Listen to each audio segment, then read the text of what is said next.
Salam alaikum wa rahmatullahi wa barakatuh. Bienvenue dans ce 4e épisode du podcast Entre deux consultes by Hafsa. Salam alaikum wa rahmatullahi wa barakatuh. Like this? To speed, sorry.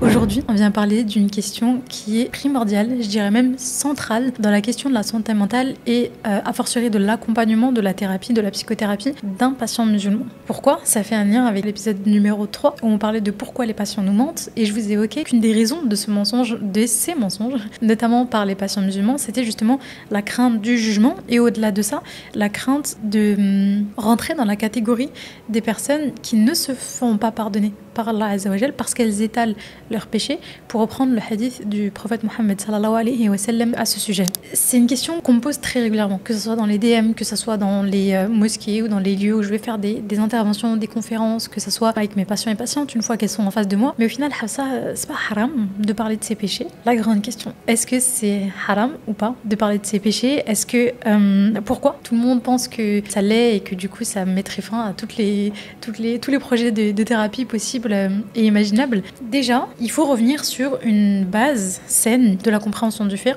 qui est que ça va bien au-delà du halal haram. Ce qui m'a marqué quand j'ai fait ma première année de licence de sciences islamiques, vraiment les premiers mois, notre enseignant nous a dit un fuqaha, donc un savant à qui on vient poser, un savant du fiqh, à qui on vient poser des questions. La dernière de ses réponses doit être halal ou haram. La dernière de ses réponses. Et avant ça, il y a toute une série de questions à poser sur le contexte, sur le pourquoi, sur l'intention, sur la direction, sur les conséquences de X ou Y action, etc., etc., etc. Et quand on entend ça, on se dit ah oui, parce que nous, notamment sur les réseaux sociaux, on a le halal haram très rapide, très vif, on le dégaine à chaque post, à chaque vidéo. Et pourtant, c'est pas du tout comme ça que ça fonctionne réellement dans le fiqh. C'est la finalité, bien évidemment. La finalité, c'est de pouvoir savoir si oui ou non je peux faire cet acte-là, quel qu'il soit, et où est-ce que ça va me porter préjudice à moi dans ce monde ou dans l'au-delà. Je me souviens de plusieurs exemples qu'il a donnés avec des situations qui seraient présentées comme étant haram, mais à 100% sans aucun doute, en citant par exemple le fait de boire de l'alcool, le fait de manger du porc, le fait d'enlever son hijab, toutes ces notions-là, quelqu'un viendrait vous poser la question,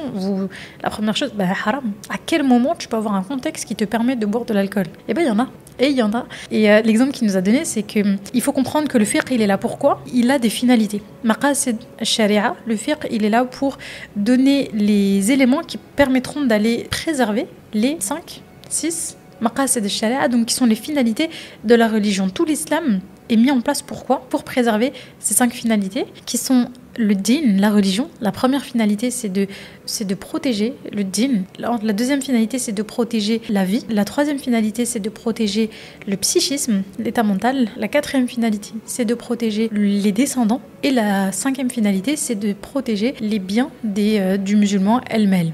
Toutes les règles de fiqh qu'on va trouver, c'est pour, en finalité, protéger ces finalités-là. Et donc, on doit se demander, dans chaque contexte, comment ces finalités sont préservées au mieux. Alors, c'est une présentation très sommaire que je suis en train de vous donner, c'est pour pouvoir comprendre la logique des arguments que je vais vous amener après par rapport au fait de parler ou non de ces péchés au sein de la thérapie. Exemple d'un élément haram en tout point, à première vue, qui peut devenir halal dans certains contextes. Vous êtes dans un endroit où vous êtes en train de vous étouffer, vraiment vous sentez que vous avez fait une fausse route et vous allez vous mourir là tout de suite, là, si vous n'arrivez pas à reprendre votre souffle. Et la seule boisson qu'il y a devant vous, subhanallah, c'est un verre de vin blanc. Il vous devient halal de le boire pour ne pas vous étouffer et donc préserver votre vie. Parce que la préservation de la vie est plus importante que l'interdiction de consommer de l'alcool. Au même titre que le mensonge peut être autorisé dans certains contextes si ça vous permet de préserver votre vie. Un autre exemple, en temps de famine, la nourriture qui est estampillée haram dans un premier temps peut devenir halal si c'est la seule qui vous permettrait de rester en vie. Donc on comprend qu'il y a une logique derrière la manière dont les choses sont présentées, sont mises en place, sont argumentées. Ce que j'ai souhaité faire au sein de cet épisode, c'est de reprendre cette logique-là et de l'appliquer à ce questionnement, tout simplement. Est-ce que parler de ces péchés en thérapie est halal ou haram ? Est-ce que parler de ces péchés en thérapie est possible, autorisé ? Si oui, dans quel contexte ? Sinon, limité par quoi ? J'ai repris 3 principes fondamentaux du fiqh pour étayer mon argumentation. Alors le premier, c'est le principe de nécessité darura. C'est celui qu'on utilise en permettant par exemple à une personne en train de s'étouffer de boire de l'alcool pour lui permettre de préserver sa vie, qui dit qu'en cas de nécessité, ce qui est normalement interdit peut devenir permis, à condition que ça permette de préserver, donc une des finalités de maqasid al-sharia étant la préservation de la vie ou la préservation de la santé mentale, du psychisme, etc. etc. Et on en veut pour preuve le verset 173 de Surat al-Baqarah, mais celui qui est contraint sans abus ni transgression ne sera pas blâmé. Certes, Allah est pardonneur et miséricordieux. En se basant sur ce verset-là, les fuqaha, les savants, nous expliquent qu'il est permis pour celui qui en est contraint sans abus ni transgression de mettre en place des choses qu'il n'aurait pas pu mettre en place en temps normal et qui ne sera pas blâmé pour cet acte-là grâce à la miséricorde d'Allah subhanahu wa ta'ala. Ça, c'est le premier principe, qui est donc darura, la règle de la nécessité. Le deuxième principe, c'est le principe de l'intention, la niya. Al-amal ou bin-niya. Les actions sont jugées selon leurs intentions. C'est un principe qui est très connu en islam, qui met en avant le fait que tout dépend de l'objectif avec lequel on a fait cette action. Est-ce que tu as fait cette aumône pour qu'on te voit ou est-ce que tu as fait cette aumône pour aider cette personne? Est-ce que tu as appris le Coran par cœur pour qu'on dise de toi que tu es un qari, quelqu'un qui connaît le Coran par cœur, ou que tu es pieux, etc. Ou est-ce que tu l'as fait par amour pour Allah subhanahu wa ta'ala parce que tu veux travailler sur ta foi et purifier ton âme, etc. etc. Tout acte est jugé par son intention. Donc dans ce contexte-là, on repose la question, quelle est l'intention derrière le fait de dévoiler ce péché dans ce contexte? Or, on sait que dans un cadre thérapeutique, si on vient parler de ces péchés, c'est par nécessité pour pouvoir expliquer X, E, Y situation qui nous fait souffrir actuellement et pour nous permettre de sortir de cette souffrance-là. L'objectif, c'est la guérison. C'est la guérison psychique. C'est la guérison spirituelle. Donc, dans un cadre psychothérapeutique, parler de ces péchés, divulguer ces péchés, sont mis en place pour rechercher une solution psychologique, pour rechercher un apaisement, pour rechercher la diminution d'une souffrance, d'une situation qui est liée de près ou de loin à ce péché dont on est en train de parler à l'instant T. Et enfin, le troisième et dernier élément lié au fiqh, qui est un autre principe fondamental, c'est dafa al-mafsada. Dafa, c'est-à-dire repousser, éloigner, al-mafsada, qui est le mal, le préjudice. Donc, prévenir un préjudice prime sur le fait d'obtenir quelque chose de bénéfique. Qu'est-ce que ça veut dire? Concrètement, en islam, prévenir un mal est prioritaire sur le fait d'obtenir un bien. Si je suis dans une situation qui me permet de 1. prévenir le mal de quelqu'un d'autre, moi j'obtiens rien. 2. j'obtiens quelque chose et le mal peut arriver à cette personne, il sera prioritaire d'aller repousser ce mal-là, que ce soit pour moi, que ce soit pour les autres. Ça, c'est un des principes du fiqh. Et en s'appuyant sur ces principes-là, on va prendre plein de décisions. Par exemple, dans le cas d'une séparation, dans le cas d'un divorce de deux parents, la garde des enfants, est-ce que c'est un bien pour la mère de les garder avec eux ou est-ce qu'on doit l'éloignement d'un préjudice de l'enfant si on prend X ou Y décision? Donc on voit que c'est pas juste des concepts intellectuels, c'est des choses qui sont nécessaires et qui permettent aux fuqaha aujourd'hui de déposer des fatwas, de prendre des décisions sur X situation, est-ce qu'on fait ceci, sur Y situation, est-ce qu'on fait cela, en partant de ces concepts-là. Donc si on reprend, on a ad-darura, le principe de nécessité,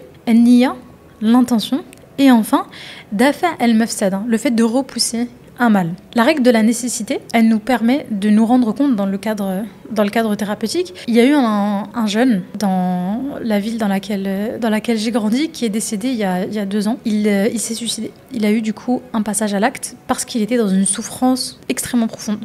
Extrêmement profonde. Et il l'a dit 1 fois, 2 fois, 3 fois. Il l'a dit, il en a parlé aux gens. Il a dit, je comprends pas, je vais pas bien, j'ai ci, j'ai ça. Et il pleurait, il demandait, à votre avis, est-ce que vous pensez que Dieu m'en voudra si je passe à l'acte, si ceci, si cela? Il supportait plus cette vie.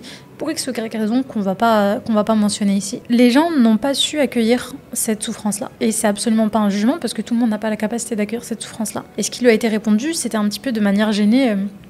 Ses amis, ses collègues de travail, même sa famille, en lui disant qu'il devrait peut-être faire du coup une ruqya, qu'il devait pas penser à des choses comme ça, que dans le dîn, voilà, on faisait pas des choses comme ça, et il n'y a pas d'accompagnement psychologique ni psychiatrique qui a été mis en place pour ce jeune-là, et il a fini par passer à l'acte. La règle de la nécessité, ad-darura, aurait ici amené le fait de proposer un espace thérapeutique pour ce jeune, parfois même à l'obliger. Je pense que dans ce cadre-là,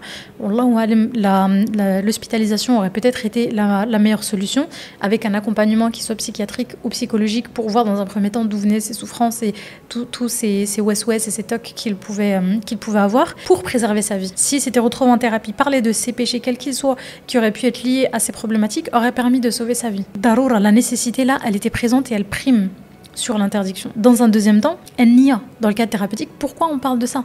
On n'en parle pas pour le fun. Et d'ailleurs, j'encourage souvent mes patientes à ne pas parler de tout leur péché. Si ça n'a rien à voir avec la thématique, ça n'a rien à voir avec la problématique, je ne veux pas savoir.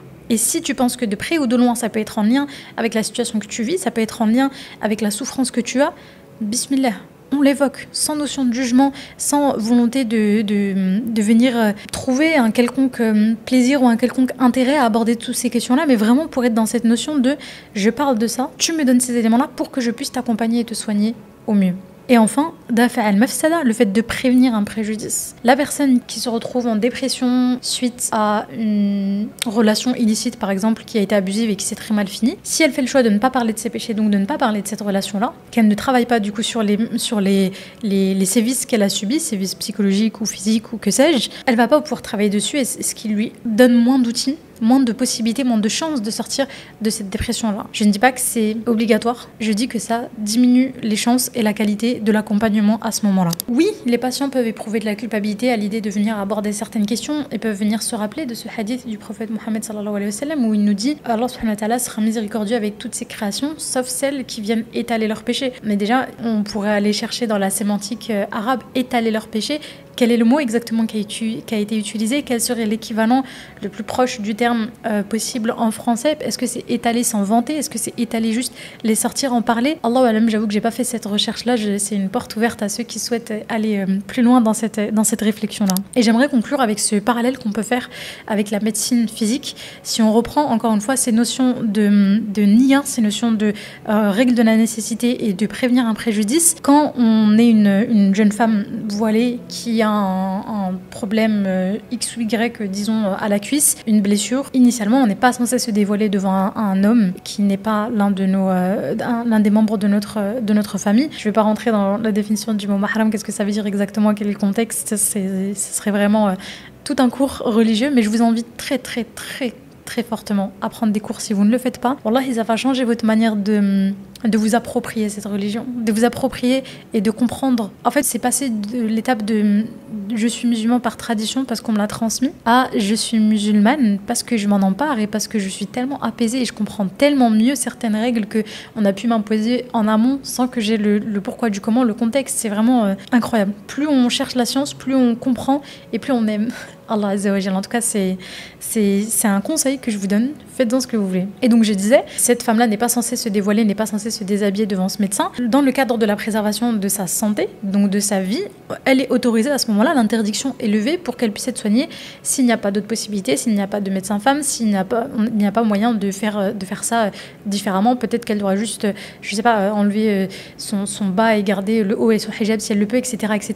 Bien sûr, comme le dit Allah subhanahu wa ta'ala dans le verset de Surat al-Baqarah, verset 173 que j'ai cité tout à l'heure, sans abus ni transgression. Ça, c'est un élément qu'on garde en tête, bien évidemment. En tout cas, tous les savants s'accordent pour dire que dans son cas-là, l'interdiction est levée. Il devient permis pour elle de montrer certaines zones de son corps qu'elle n'aurait pas dû dans le cadre de la préservation de sa santé. Et là, la question que j'aimerais faire, c'est pourquoi on n'a pas fait instinctivement le même cheminement pour la santé mentale? Est-ce que c'est pas de la santé? Est-ce que c'est pas des vrais traitements? Est-ce que on ne le considère pas, la santé mentale, comme la santé physique? C'est bien évidemment une question rhétorique parce que la question est bien évidemment qu'on ne les considère pas de la même manière, mais j'espère que ça va amener à réfléchir à tout ça, sur le fait qu'on accepte certaines choses pour la santé physique, certains accompagnements, certains besoins, mais ça c'est tout un autre sujet qu'on pourra Inch'Allah développer dans d'autres épisodes de podcast. Pour conclure, est-ce que parler de ses péchés en thérapie est haram ou halal? Comme je vous ai dit au début, on ne répond que rarement par strictement halal et haram, ça dépend du contexte, mais les trois choses qu'il faut prendre en compte pour prendre sa décision et se dire est-ce que je suis à l'aise ou pas avec le fait de partager ce péché en question précisément dans ma thérapie, c'est est-ce qu'il y a nécessité de le faire? Quelle est mon intention à travers ce partage que je mets en place? Et enfin, est-ce que je suis en train de prévenir un préjudice en partageant ce péché-là? Merci beaucoup pour votre écoute, j'espère que c'était clair. J'espère que c'était clair et que ça vous a amené de nouvelles manières de comprendre et le cheminement thérapeutique et d'un autre côté comment fonctionne le fiqh et comment fonctionne l'étude des situations en islam et comment on prend des décisions, comment on dépose des fatwas. Je vous assure que c'est absolument passionnant. Je vous invite encore une fois très vivement à aller prendre des cours. J'espère que j'ai pas fait d'erreur. N'hésitez pas à me corriger dans les commentaires et dans ce cas-là je ferai un disclaimer Inch'Allah. Je prends toutes ces précautions parce que je sais à quel point c'est un sujet qui est important, à quel point c'est un sujet qui est sensible. Je demande à Allah subhanahu wa ta'ala de purifier nos intentions et je vous souhaite de prendre soin de vous, de votre santé, de vos proches et je vous dis à bientôt Inch'Allah pour un nouvel épisode de Entre deux consultes. Bye Hafsa. Assalamu alaikum wa rahmatullahi wa barakatuh.